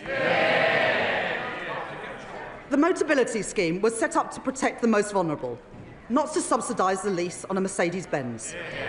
And so I am making reforms that will reduce generous taxpayer subsidies, and Motability have confirmed that they will remove luxury vehicles from their scheme, getting the scheme back to its original purpose of offering cost-effective leases to disabled people. And taxpayers' money should not be spent on pensions for people abroad, who only lived here for a couple of years and may never even have paid a penny in tax. The Conservatives allowed thousands of people living abroad to buy their way into the state pension for as little as £3.50 a week, debasing the purpose of our pension system. And so I will abolish access to Class 2 voluntary national insurance contributions for people living abroad, increasing the time that someone has to live or work in Britain to 10 years and increasing the contributions that they must pay. These reforms improve our welfare system, they support our young people, protect those who need it most, and put an end to Conservative waste and unfairness. Madam Deputy Speaker, to break the cycle of austerity, we need a fair and a sustainable tax system, one that generates revenues to fund the public services that we all use, and supports investment to grow our economy. That does mean that today I am asking everyone to make a contribution. the previous Conservative government froze personal tax thresholds from 2021 to 2028. And today I will maintain all income tax and equivalent national insurance thresholds at their current level for a further 3 years from 2028. While ensuring that people... Order! The noise is far too high. Chancellor. The Right Honourable Lady supported these freezes when her party made them. She might want to forget about it, but the British people never will. At the same time, we are ensuring that people only in receipt of the basic or new state pension do not have to pay small amounts of tax through simple assessment from April 2027. I will also keep the Plan 2 student loan repayments threshold at its 2026-27 level for 3 years. Madam Deputy Speaker, I know that maintaining these thresholds is a decision that will affect working people. I said that last year, and I won't pretend otherwise now. Madam Deputy Speaker, I am asking everyone to make a contribution, but I can keep that contribution as low as possible because I will make further reforms to our tax system today to make it fairer and to ensure that the wealthiest contribute the most. The Conservatives knew that our tax system didn't work. Time and time again, they ducked the necessary reforms, leaving a system unfit for a changing economy, with unfairness that they refused to address. Currently, a landlord with an income of £25,000 will pay nearly £1,200 less in tax than their tenants with the same salary, because no national insurance is charged on property, dividend or savings income. It's not fair that the tax system treats different types of income so differently. And so I will increase the basic and higher rate of tax on property, savings and dividend income by 2 percentage points, and the additional rate of tax on property and savings income by 2 percentage points. Even after these reforms, 90% of taxpayers will still pay no tax at all on their savings. As well as narrowing the gap between the tax on income from assets and income from work, I also believe that a fair society is one where the wealthiest pay their fair share. The reforms I made last year will raise an additional £8 billion a year by 2020-30 from wealth. I increased taxes last year on private equity, private schools and private jets. I abolished the non-dom tax regime. And this year, I will make 2 changes to cap trust charges and prevent avoidance. I reformed inheritance tax on agricultural and business assets. And this year, I am aligning those reforms with wider inheritance tax rules by allowing the transfer of the 100% relief allowance between spouses, balancing the taxation of these valuable assets with the realities of family life. In this budget, I will take further steps to deal with a long-standing source of wealth inequality in our country. A Band D home in Darlington or Blackpool pays just under £2,400 in council tax, nearly £300 more than a £10 million mansion in Mayfair. And so, from 2028, I am introducing the high-value council tax surcharge in England, an annual £2,500 charge for properties worth more than £2 million, rising to £7,500 for properties worth more than £5 million. This will be collected alongside council tax, levied on owners, and we will consult on options for support or deferral. This new surcharge will raise over £400 million by 2031 and will be charged on less than the top 1% of properties. Madam Deputy Speaker, reliefs in our tax system cost the taxpayer billions of pounds a year, but many of them no longer serve their original purpose. The government rightly provides generous tax relief for people paying into a pension, relieving income tax on all contributions and on the investment itself, as well as national insurance relief on employer contributions, at a cost of over £70 billion a year to the Exchequer. This budget makes no changes to those reliefs or to the tax-free lump sum. But salary sacrifice for pensions, which was intended to be a small part of our pension system, is forecast to almost treble in cost to other taxpayers, from £2.8 billion in 2017 to £8 billion by 2030, with the greatest benefit going to the highest earners, or to those in the financial services sector putting their bonuses into pensions tax-free, while those on the minimum wage or those whose employers don't offer salary sacrifice don't benefit at all. That is not sustainable for our public finances, putting pressure on the tax that everyone else pays. And so I am introducing a £2,000 cap on salary sacrifice into a pension, with contributions above that taxed in the same way as other employee pension contributions. That is a pragmatic step so that people, especially on low and middle incomes, can continue to use salary sacrifice for their pension without paying any more in tax than they do now, and to give individuals and employers time to adjust to these new arrangements. These changes will come into effect in 2029. The coalition government introduced 100% relief from capital gains tax on business sales made to employee ownership trusts, creating a route for gains to go completely untaxed when businesses are sold. I will reduce that relief to 50%, retaining a strong incentive for employee-owned companies. And as we work towards doubling the size of the cooperative economy, the Department for Business and Trade will launch a call for evidence on how we can better support co-ops to grow. Because of the changes that I have made to capital gains tax this year and last year, receipts are forecast to increase from £14 billion this year to £30 billion by 2030.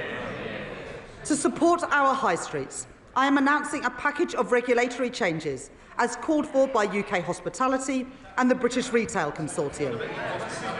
And I will support the Great British Pub through our new national licensing framework, encouraging councils to back our pubs and to back late-night venues with greater freedoms. For business rates, I will introduce permanently lower tax rates for over 750,000 retail, hospitality and leisure properties, the lowest rates since 1991, paid for through higher rates on properties worth more than £500,000, like the warehouses used by online giants. Alongside this, I will introduce a package of support worth over £4.3 billion over the next 3 years for a property of any size seeing a large increase in their bill. And to support a level playing field in retail, I will stop online firms from undercutting our high street businesses by ensuring customs duty applies on parcels of any value. I will reform our motoring taxes, exempting search and rescue vehicles from vehicle excise duty as called for by my honourable friends, the member for the Western Isles and for Whitehaven and Workington. And because all cars contribute to the wear and tear on our roads, I will ensure that drivers are taxed according to how much they drive and not just by the type of car they own, by introducing the electric vehicle excise duty on electric cars. This will be payable each year alongside vehicle excise duty at 3p per mile for electric cars and 1.5p for plug-in hybrids, helping us to double road maintenance funding in England over the course of this Parliament. And alongside this, I am providing support to boost our British car industry, increasing the threshold for the expensive car supplement on electric vehicles to £50,000, saving over 1 million motorists £440 a year. Providing £1.3 billion additional funding for the electric car grant, extending it to 2030 and taking total funding to £2 billion. as well as delaying changes to the employee car ownership scheme. In addition, we're investing a further £200 million to accelerate the rollout of EV charging, as well as 100% business rates relief for EV charge points for the next decade, with thanks to my honourable friend, the member for Camborne and Redruth, for his representations on this policy.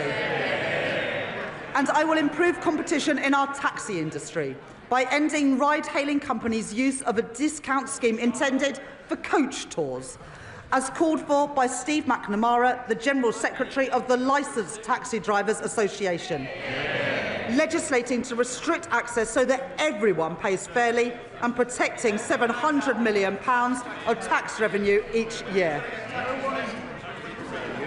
I am responding to our consultation on landfill tax, and listening to representations, particularly from our house building industry. I will not converge towards a single rate, but I will prevent the gap between the two rates from widening to balance the need to address tax avoidance in the current structure. I will today publish Ray McCann's report into the loan charge along with the government's response, setting out a new settlement opportunity that will finally allow people to finalise their position and draw a line under this long-standing issue. And I'd like to thank my honourable friend, the member for Milton Keynes Central, for her representations on this subject. I will continue with the planned uprating for tobacco duties that I set out last year and uprate alcohol duties by inflation, along with our plans to introduce a vaping products duty in 2026 and changes to the soft drinks industry levy announced by my right honourable friend, the Health Secretary, yesterday. And I'd like to thank the Exchequer Secretary to the Treasury for his work on all the tax measures in this budget. I will also reform gambling taxes in response to the rise in online gambling.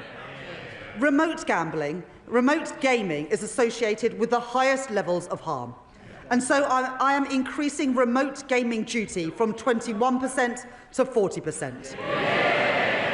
With duty on online betting increasing from 15% to 25%. I am making no change to the taxes on in-person gambling or on horse racing. And I am abolishing bingo duty entirely from April next year. Taken together, my reforms to gambling tax will raise over £1 billion per year by 2031. As a result of the tax reforms I have made today, I can confirm that I will not be increasing national insurance, the basic, higher or additional rates of income tax or VAT. And I have kept everyone's contribution as low as possible through reforms to make our tax system stronger, closing loopholes, ensuring that the wealthiest pay their share, and building a tax system that is fairer for the future as our economy changes. On the day I became Chancellor, I said that I would judge my time in office a success if I knew that ordinary children from working-class backgrounds were living more fulfilling lives. Their horizons expanded, their potential realised. I joined the Labour Party. I came into politics because I believe that every child has equal worth and deserves an equal chance to achieve their promise. The biggest barrier to equal opportunity is child poverty. Because for every child that grows up in poverty, our society pays a triple cost. The first and the heaviest is to the child. Going to school hungry, waking up in a cold home, or in another B&B. While other children enjoy the advantages of parents with time to help with homework, the quiet space at home to work in, too many go without. And there is also the cost of supporting a family in poverty, which ends up in the lap of overstretched councils, who can do no more than shunt them into temporary accommodation at huge cost to local taxpayers. Then there is the future cost, to our economy and to our society, of wasted talent and a welfare system that bears the cost of failure for decades to come. Young people with so much to contribute but whose potential is suffocated early by limited life chances and missed opportunities, struggling to make their way in a society that did not look out for them. I don't intend to preside over a status quo that punishes children for the circumstances of their birth and demands that we all pay 3 times over for it. Since last July, we've rolled out free breakfast clubs in schools. We're expanding free school meals to 500,000 more kids, lifting 100,000 children out of poverty as we do it. We've passed the Renters' Rights Act and we've extended the childcare offer. And I'm proud of all of that. But it's not enough. Because there is one policy that pushes kids into poverty more than any other. It was introduced by the party opposite.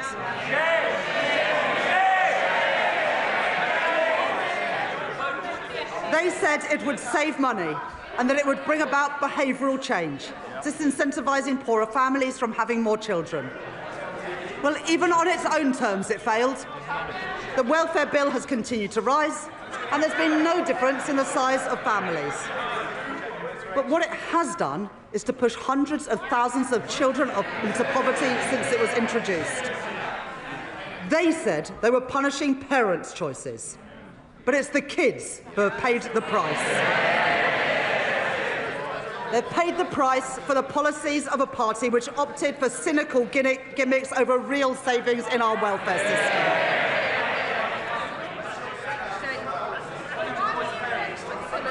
I understand that many families are finding times hard and that many kids have had to make difficult choices when it comes to having kids. And there are many reasons why people choose to have children and then find themselves in difficult times. The death of a partner, separation, ill health, a lost job. I don't believe that children should have to bear the brunt of that.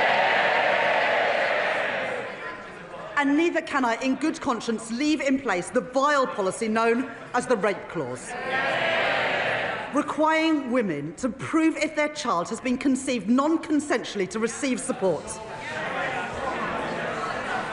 I'm proud to be Britain's first female Chancellor of the Exchequer. I take the responsibilities that come with that seriously.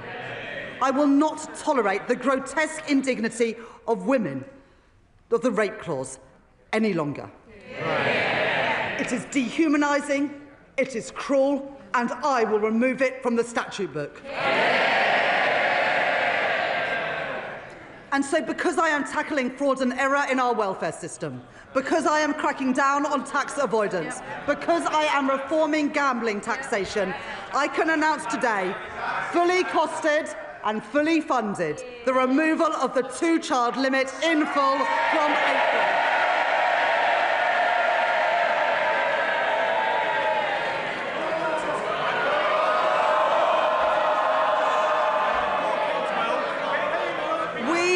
This side of the house. It's amazing what people get so angry about, and we've seen their true colours today. The thing they get angry about is lifting children out of poverty. Order! Order. Our constituents will want to hear the Chancellor. I think our constituents have heard all they need to from the party opposites today.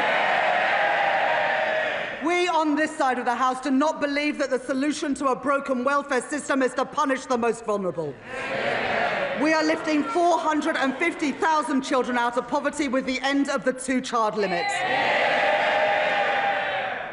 And, Madam Deputy Speaker, combined with other actions we are taking, this Labour government is achieving the biggest reduction in child poverty over a parliament since records began. That is the difference that this Labour government is making.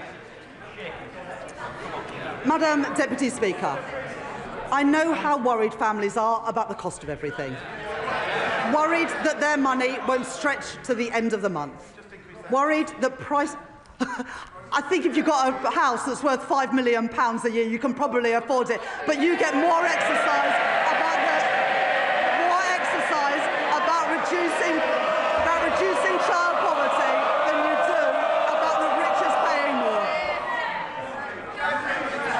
Under this government, wages have risen, by more since we were elected than in 10 years under the last government, with lower interest rates already saving families £1,200 a year off a typical new mortgage, compared to that to when Liz Truss was Prime Minister.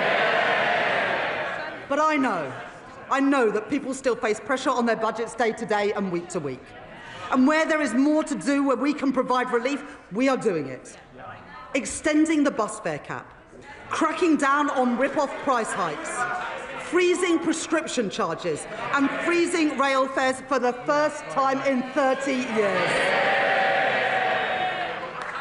I am increasing the basic and new state pension by 4.8%, an increase of £440 per year for the basic state pension, and an increase of £575 per year for the new state pension, in line with our commitment to the triple lock. At the election, we promised a genuine living wage, and we are delivering it. At the budget last year, I increased the national minimum wage and the national living wage, and I am doing the same this year too. Accepting the recommendations of the Low Pay Commission in full, and increasing the minimum wage for 18 to 20-year-olds from £10 to £10.85 an hour, and increasing the living wage from £12.21 to £12.71 an hour. Under current plans, the temporary 5p cut to fuel duty that was introduced during the pandemic will come to an end in April, and fuel duty will be uprated in line with inflation. But I know that the cost of travelling to and from work is still too expensive.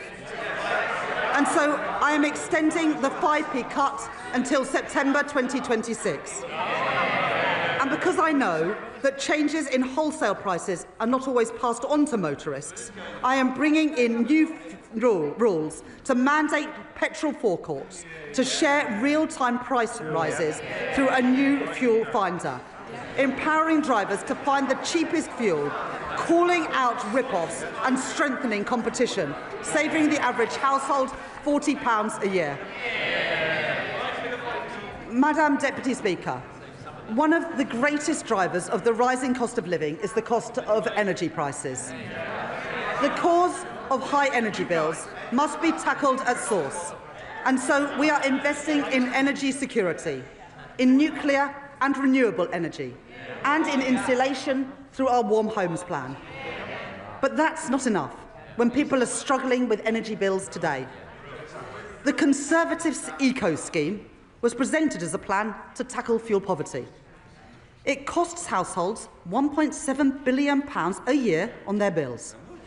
And for 97% of families in fuel poverty, the scheme, get this, has cost them more than it's saved. It is a failed scheme, and so I am scrapping it, along with taking other legacy costs off bills. And as a result, I can tell you today that for every family, we are keeping our promise to get energy bills down and cut the cost of living. With £150 cut from the average household bill from April next year. Money off bills and in the pockets of working people. That is my choice. Not to neglect Britain's energy security like the Tories did. Not to leave working families to bear the brunt of high prices like the Tories did, but to get energy costs down now and in the future. That is the Labour choice. And Madam Deputy Speaker, one more thing. Because of our action on bills and on prices, as a direct result of this budget, the Office for Budget Responsibility confirmed today that inflation is coming down faster and will be a full 0.4 percentage points lower next year. That's the benefit of a Labour government cutting the cost of living. Madam Deputy Speaker, this Labour government is changing our country. In the face of challenges on our productivity, I will grow our economy through stability, investment and reform. I've met my fiscal rules and built our economic resilience for the future. I have asked everyone to contribute, yes, for the security of our country and the brightness of its future. but I have kept that contribution as low as possible by reforming our tax system, making it fairer and stronger for the future. I have protected our NHS, maintaining public investment and driving efficiency in government spending. I have taken action on our broken welfare system, rooting out waste and lifting children out of poverty. And I have cut the cost of living, with money off bills and prices frozen, all while keeping every single one of our manifesto commitments. Those are my choices. Order. Mr. Rankin, Miss Moulton, your voice carries right across the chamber. Right across the chamber. Try and take a breath every so often. Chancellor. Those are my choices. Not austerity, not reckless borrowing, but cutting the debt, cutting waiting lists and cutting the cost of living. Those are Labour choices, promised and delivered by this budget, promised and delivered by this Labour government. And, Madam Deputy Speaker, I commend this statement to the House.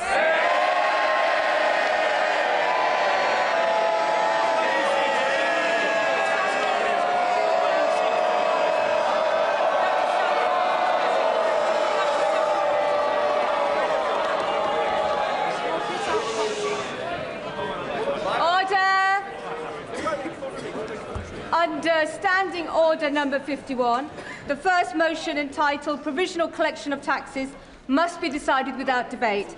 Will the Chancellor of the Exchequer please move formally? Chancellor, please move formally. Formally. The question is that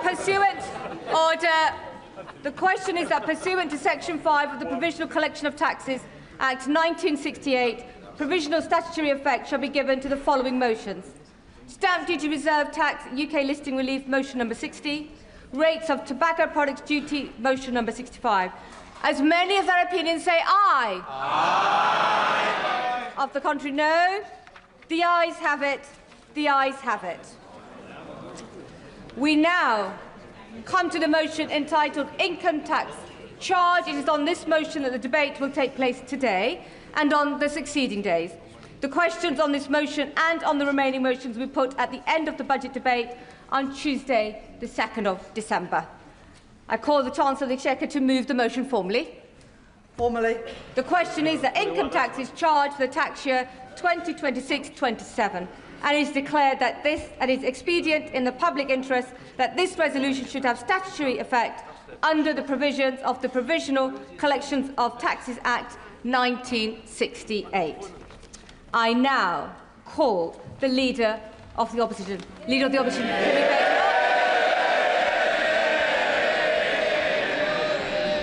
Thank you, Madam Deputy Speaker.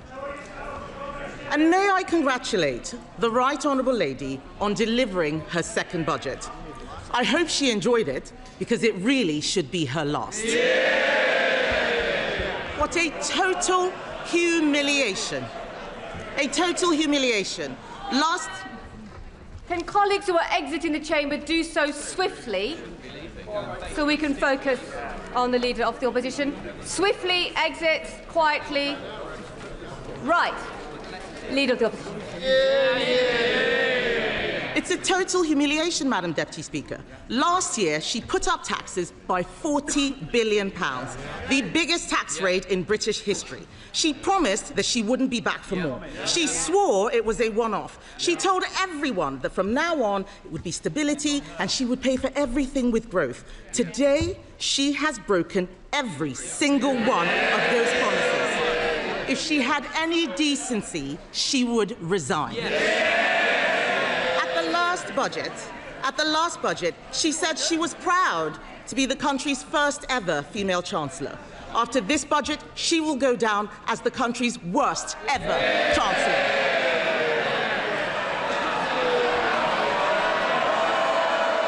Today...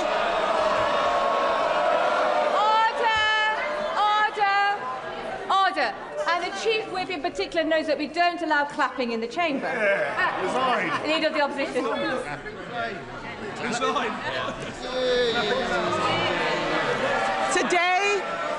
Today she has announced a new tax rate of £26 billion. They're all cheering. Household income is down. Spending policies in this budget increase borrowing in every year. That smorgasbord of misery we just heard from her can be summed up in one sentence. Labour are hiking taxes to pay for welfare. This is a budget for Benefit Street, Madam Deputy Speaker, paid for by working people. This budget increases benefits for 560,000 families by an average of £5,000. They are hiking taxes on workers, pensioners and savers to pay for handouts to keep their backbenchers quiet. These are the same, yes, they can chanter all they like. These are the same backbenchers, Madam Deputy Speaker, who cheered last year when she taxed jobs and left more than 100,000 people without an income. They cheered because they didn't understand the consequences of what they were doing, and they still don't. Madam Deputy Speaker, it's not been an easy time for the Chancellor. No one liked seeing her sitting on those benches as it dawned on her that her own backbenchers were going to do to her political career what she's done to our economy. But she could have chosen today to bring down welfare spending and get more people into work. Instead, she has chosen to put up tax after tax after tax, taxes on workers, taxes on savers, taxes on pensioners, taxes on investors, taxes on homes, holidays, cars, I think even milkshakes, taxes on anyone doing the right thing. She and this government have lost what little credibility they had left, and no one will ever trust her again. What's amazing, Madam Deputy Speaker, is that she has the nerve to come to this House and claim this is all someone else's fault. A laundry list of excuses. Yes. Madam Deputy Speaker, they blame the Conservatives as if we've been sneaking into the Treasury under the cover of darkness to give pay rises to the unions. She inherited an economy with inflation at 2% and record high employment. She has tanked it in just over a year. Endless excuses. She blames Brexit. She blames Donald Trump. She needs to blame herself. And I've got some news for her. The Chancellor didn't seem to understand what the OBR was saying. Inflation is up, not down, and that inflation was stoked by her tax and spend decisions. The economic fiscal outlook says that they expect inflation to stay higher for longer. Everybody else has read it. She still hasn't read the OBR analysis. She blames higher than expected borrowing costs. Where does she think they came from? Those borrowing costs are driven by her lack of grip. She is paying more, you're saying us, she's paying more to borrow than Greece. She is paying more to borrow than at any point under the 14 years of Conservative government. Perhaps if Labour MPs read a book sometimes, they would know something.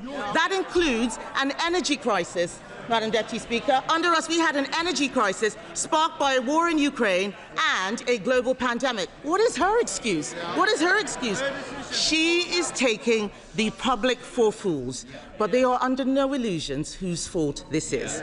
The fact is, the bad choices she is making today, choices to break promises, choices to put up taxes, choices to spend more of other people's money, are because of the bad choices she made at the last disastrous budget.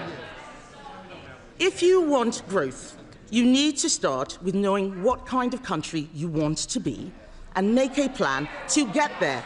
Create certainty for the people and businesses who will drive growth. There is no growth and no plan because Labour focused on settling scores and scratching the itches they had in opposition. She promised stability, she delivered chaos. Just look at the circus around this budget. First the leaks, then more leaks to try to undo the damage. Calling panicky press conferences, U-turning on her U-turns, rolling the pitch one day only to plough through it the next. She had the cheek to talk about stability, Madam Deputy Speaker. She has become the first Chancellor in history to release the whole budget ahead of time. This is extraordinary. It tells you everything you need to know about her grip on the Treasury. She's making the UK a shambolic laughingstock to international investors, and if she doesn't resign for breaking her promises, she should sure as hell go for this.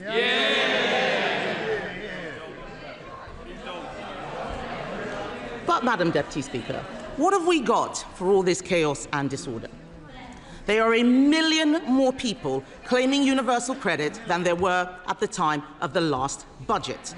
Government spending, up. Welfare spending, up. Universal credit claimants, up. Unemployment, up. Debt interest, up. Inflation, up. And what about the things that you want to go up? What about the things you want to go up? Growth, down. Investment, down. Business confidence, down. The credibility of the Chancellor, and not just down, through the floor. These figures are shocking. Does she really think that anyone will be confused by the sleight of her hand that she had in her speech? Her speech today was an exercise in self-delusion. Today, she had an opportunity to apologise and show some humility. Instead, we've been fed puff pieces in the Times and the FT showing a woman wallowing in self-pity, whining about mansplaining and misogyny. Madam Deputy Speaker, let me explain to the Chancellor. Woman... Order. Colleagues need to simmer down, most definitely, and just breathe a little and allow the Leader of the Opposition to be heard. Leader of the Opposition. All we've had is wallowing in self-pity and whining about misogyny and mansplaining. So, Madam Deputy Speaker, let me explain to the Chancellor, woman to woman. People out there aren't complaining because she's female. They're complaining because she is utterly incompetent.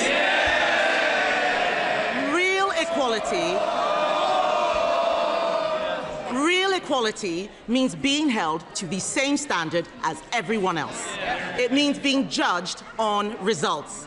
Take her bright idea, the Office for Value for Money. It's been closed down because it didn't save a penny. In fact, it cost the taxpayer £1.6 million. You couldn't make this stuff up. Madam Deputy Speaker, I've identified a way to save taxpayers huge amounts of money by sacking just one person, the woman sitting opposite. The ex-chief economist of the Bank of England was not mansplaining. He wasn't mansplaining when he said the uncertainty around today's budget is the single biggest reason growth has flatlined. What did the Chancellor think would happen when she went on breakfast telly to do an emergency public service announcement? I interrupt your Cheerios to bring you this frightening message about income tax. And then, unbelievably, she changed her mind 3 days later. No wonder people are in despair. She says she wants people to respect her. Order. Conservative colleagues are drowning out the Leader of the Opposition speech, so just be mindful nobody will be able to hear her at home. Leader of the Opposition.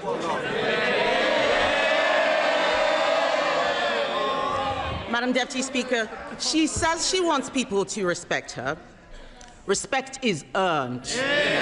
She apparently told Labour MPs this week, I'll show the media, I'll show the Tories, I will not let them beat me. Show us what? Making stuff up at the dispatch box, incompetence, chaos, and the highest tax burden in history. She said to them, Madam Deputy Speaker, I'll be there on Wednesday, I'll be there next year, and I'll be back the year after that. God help us. She is spineless, shameless, and completely aimless. Talk to any business. Talk to someone looking for a job. Unemployment is up every single month since Labour have been in office. They don't want to hear it, but it's true. They're shouting and complaining they cannot create jobs. It is the worst year for graduate recruitment on record. Are they proud of this? Companies like Merck and Ineos slashing investment plans. Order.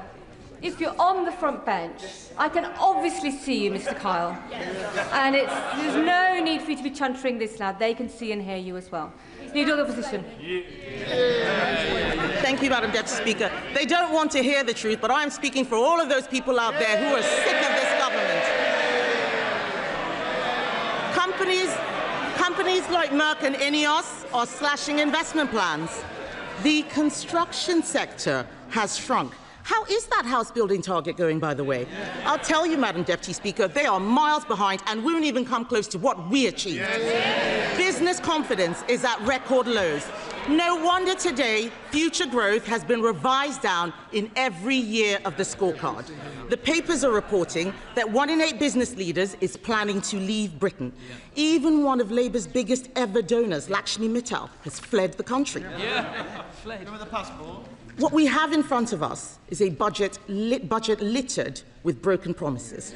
She stood on a manifesto which promised better returns for UK savers. Today, she's putting up taxes on savings, on salary sacrifice even. She promised to give pensioners the security and retirement they deserve. Today, she slapped higher taxes on people saving for their pensions. She promised to make Britain the best place in the world to invest and do business. Today, she has raised the dividend tax rates. She and the Prime Minister had already broken their promise to freeze council tax, but today she's decided to go even further, introducing a new property tax clobbering family homes that will only raise small amounts. This is Labour's Britain. This is Labour's Britain. People who work hard, Madam Deputy Speaker, people who work hard and save hard to buy their homes get taxed more, while those who don't work, who in some cases refuse to work, get their accommodation paid for by taxpayers. And then to top it all off, because taxing your home, your car, your savings and your pension wasn't enough, she has, by her own admission, broken her manifesto promise on income tax.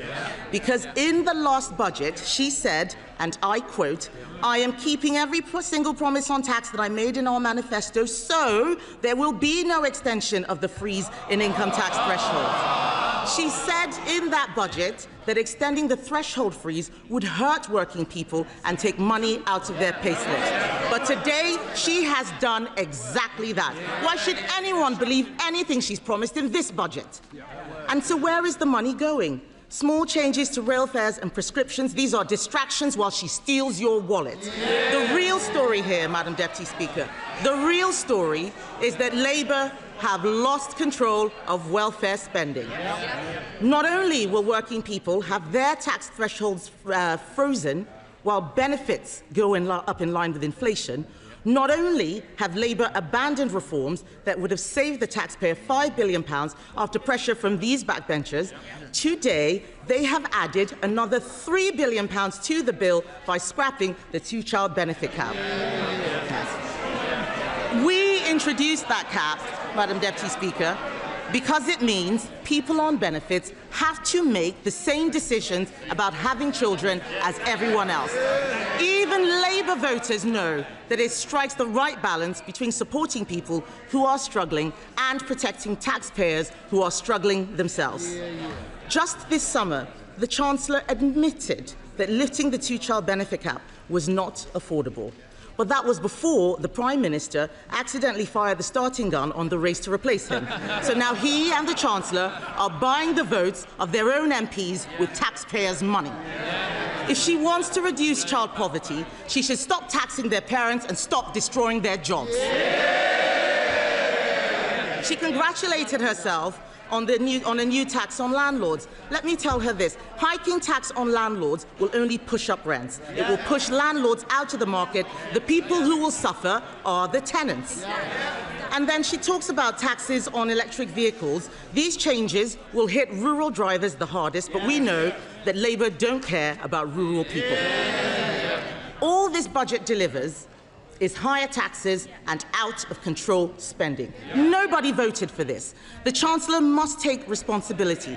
She chose to impose the jobs tax, driving unemployment higher month after month. She chose to abandon welfare reform, meaning the benefits bill is spiralling. She chose to spend more and more money she didn't have, leaving taxpayers to foot the bill. She is out of money, out of ideas, out of her depth, and she has run out of road. The country simply cannot afford a Chancellor who can't keep her own promises. Her position is untenable, and she knows it. She's talking to the Chancellor. Is he mansplaining to you, by the way? Is he mansplaining? Do you want some help? Would you like some help? What the Prime Minister should do is grow a backbone and sack her. But he won't, because he knows if she goes down, he goes down with her. So we're stuck with them both, Laurel and foolhardy. Does she have any sympathy for the people facing Christmas without a salary because of her jobs tax?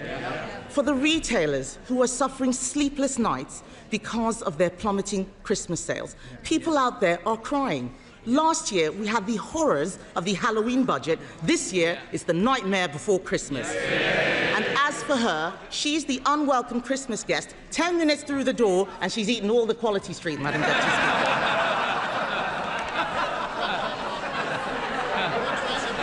But let me tell the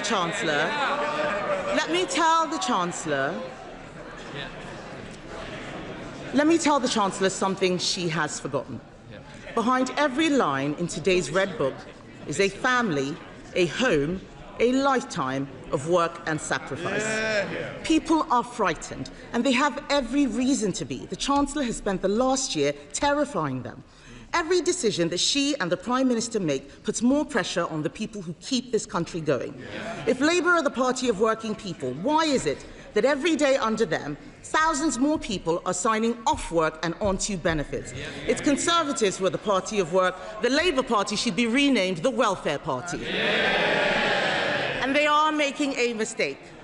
The British public don't want higher welfare spending. They want people in work providing for themselves. They want to live in a country where hard work pays, where what you put in reflects what you get out. And we agree with them. There is an alternative. We Conservatives have set it out. This budget could have saved £47 billion, including £23 billion from welfare. She could have applied our golden economic rule, allocating half of those savings to cutting the deficit and using the rest to cut taxes. Oh, they're all pretending they're not listening. It's the shame of the mess they've made. It's the shame of the mess they've made. Order. Mr. Vince. Mr. Thompson, you're so enthusiastic. I was worried you were going to knock Mr. War off his chair a moment ago, so we need to calm down and breathe, and we need to ensure that we can hear the Leader of the Opposition. Kemi Badenoch. Even the dog is laughing at the Chancellor, Madam Deputy Speaker. She could have applied our golden economic rule, allocating half of those savings to cutting the deficit, using the rest to cut taxes. She could have abolished stamp duty on homes to get the housing market moving, abolished business rates on shops to breathe life into our high streets. She could have introduced our cheap power plan. It saves a lot more money than what she announced would bring down energy costs for homes and businesses. That's what she should have done. She should be on the side of people who get up and go to work, people who take a risk to start a company, people working all hours to keep their business afloat. She should be on the side of the farmer, trying to hand something over to the next generation. The investor, deciding whether to spend their money in the UK or elsewhere. She should be on the side of the young person, looking for their first job. The saver, doing the right thing and putting money away for a rainy day. The pensioner, trying to enjoy a decent retirement. This country works when you make the country work for them.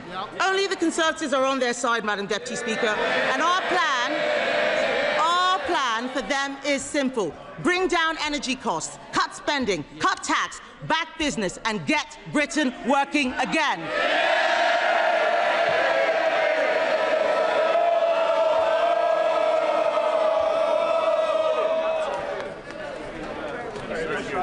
Colleagues are exiting. Can they do so quietly and quickly before we come to our first backbench contribution? Quietly and quickly. Other colleagues who are trying to catch my eye should return to their seats. I have noticed them bobbing. And we come to the chair of the Select Committee. We come to Dame Meg Hillier. Thank you, Madam Deputy Speaker. Madam Deputy Speaker, it seems like some ways a very long time since 2022. Remember that, where we had a Prime Minister and a Chancellor who put this country in hock to the bond markets, made mortgages rise and put the British public through living hell. What a contrast with my right honourable friend today, who has put money into the NHS, is backing investment in our country, supporting start-ups and supporting the British public in a difficult cost of living crisis caused by the party opposite. And while I want to go into what the Chancellor said today, I cannot let go without making some comments about the Right Honourable Member for Essex, the Leader of the Opposition. Who was shambolic, Madam Deputy Speaker? Them. Under them, mortgages went up. And we saw children entering in poverty in greater numbers. So who is the party that created child poverty? Them, not us.